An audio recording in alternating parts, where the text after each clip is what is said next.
What is going on, guys? This is FPS Kara. Today we're going to be going over the Phantom. Now the Phantom is one of the most used weapons in the game, and that is for good reason. Now starting off, the gun is a lot easier to handle compared to the Vandal. It is a lot easier to control the recoil, but you cannot one-shot headshot past 15 meters, so there is a downside to the easier controlled recoil. That being said, the easier controlled recoil does come with a small bonus, because in the game you can actually reset your aim faster than a Vandal. So whenever you're shooting bullets like this, and I know a lot of you like to throw a few shots out there and move on, your gun will actually readjust and become accurate a little bit faster than the Vandal. Now, it's not going to be a huge difference, and it's not going to be game changing, but you will notice it if you are somebody that plays the Vandal a lot. Like me, I tend to use the Vandal almost all the time, so I do notice the small adjustment time that's a little bit faster on the Phantom, and I do wish it was on the Vandal, but it is not. But of course, if it was on the Vandal, I think hitting headshots would be a little bit too easy. Now, also, what a lot of people don't know is that you can actually not see the tracers through smokes. Meaning if somebody shoots through smokes, then you're not going to be able to see where the bullets are coming from. Now this is huge, and especially on defense whenever they try to smoke you out and push you, because in this game, apparently, I don't know why, a lot of people like to push the smokes. And pushing smokes is almost never smart, and it's kind of a cheese play. And at the higher levels, people tend to shoot through those smokes, which is why a lot of people take Phantom. Now whenever I play smokes, whenever I play Omen, or maybe even Brim, I don't know why I play Brim, but if I ever do play Brim, I tend to take Phantoms, because odds are I'm going to be shooting through my smokes a lot. So keep that in mind. If you are a controller player that likes to throw out smokes, or maybe even a Viper wall, then a Phantom might be better for you, because shooting through smokes is always a good thing as long as you don't finish your clip. What I tend to do is I shoot a few bullets like this, because if I do hit somebody, or maybe I don't hit them but they're in the smoke, odds are they're going to try to peek out of the smoke as fast as possible and try to kill me by following the sounds of my gun. While they can't follow my tracer, they can follow the sound if they're close enough.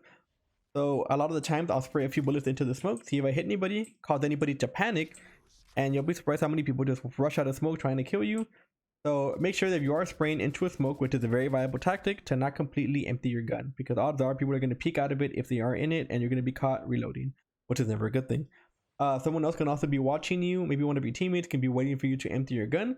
And the second that the enemies hear you empty the clip, they're going to try to push you, but your teammate could just be watching. So it could be a crazy mind game and a crazy bait. Now the suppressor does have another use, and that's the fact that it can actually muffle your sounds from farther. So if you shoot a Vandal and you shoot it on C side, odds are you're going to hear it on B side, maybe even A side. I don't know if it goes that far, but it does have a pretty big range for most maps.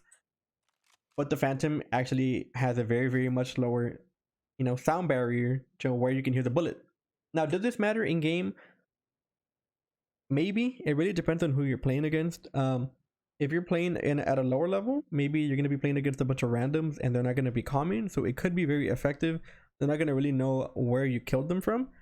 But the higher in rank you go, you're going to notice you're going to be put against more players, so odds are you're going to be calmed out anyway. Okay, so while the suppressor can be good at lower ranks and higher ranks, people are going to tell their teammates where you killed them and where you killed them from. So it shouldn't really matter in the long run. Now, another big part about Valorant Phantom is that, I don't want to say it, but you can run and shoot extremely effective. Now, apparently this is going to be patched in about 2 to 3 weeks, I think they said, or 2 updates, but I don't know. I mean, it's still going to be in here. I don't know how much they can actually patch it. I don't know if they can do much about it, okay, to be honest, because that's the way the gun is. It has to be somewhat different from the Vandal, and while I don't agree with it, this is a tactic that you should use while it's still up. So as you may know, a lot of people found out that you can run and shoot with the Phantom to a certain extent, and they have never stopped doing it. Tens made a big video about it, and it just kind of took off.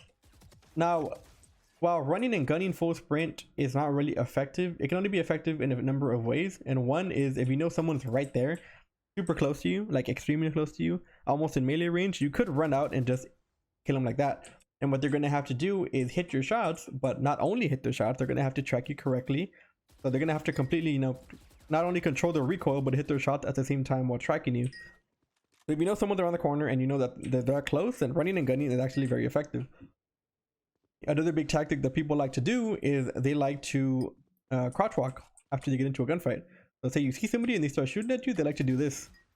And it's actually pretty effective, especially against people that don't know how to control the recoil.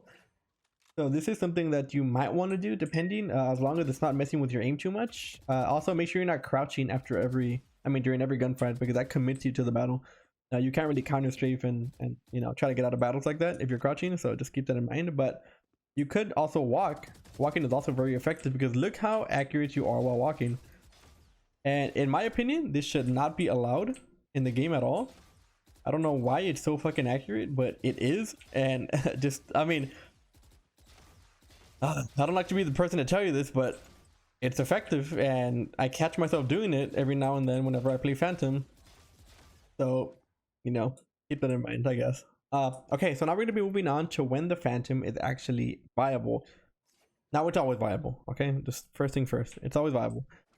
The gun is really good, but where I like to use it the most and where I tend to use it the most is on defense for one main reason, and is that it's that the Phantom cannot have one-shot headshot past 15 meters, right? And that's actually a lot smaller of a range than it sounds. So I like to play the Phantom on defense because I feel like on defense, that is where you can almost always control the battle you take, and you can almost always choose at the range which you take them. Meaning, if I'm holding B site on any map, I can choose exactly where I want to stand, and I can choose exactly where I want to peek. Now, if they do take the opposite bomb site and they take control of that, then you are going to have to play retake, and you're most likely going to have to take longer angles against vandals, which is, I mean, you're going to be at a disadvantage, okay? The farther they are and they have a vandal, it's going to be at a disadvantage. So, but if they don't take the other bomb site and you're holding bomb site, say by yourself or with somebody else, then I will take a Phantom, because a Phantom at close range can destroy people, especially if they take Phantoms. Now, I don't know the exact numbers on this, but I am sure that more people take Vandals on attack than they do on defense, because attacking, you're going to have to be peeking farther angles than usual compared to defense. So people do want that one-shot headshot, which means the closer you play to the enemies with a Phantom, the more advantage you're going to have against the most likely Vandals on the other team. So, like I said, you're going to want to be able to control the fights that you take, and you're going to want to try to be as close to the enemy team as possible, especially if you know that they rock Vandals. Okay, now the next tip I'm going to give you for the Phantom is, I know it's not really good for people to play one-handed on angles, okay? Which means these one angles where you probably get a kill or two, if you get a kill at all, and you'll be immediately traded out.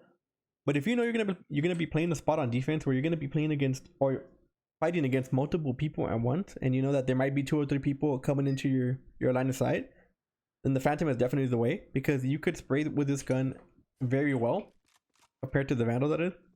So say you get rushed by 3 people, you can kind of just spray and just hope that you get a kill. You know, the recoil is not too hard to read as long as you kind of get used to it, you know.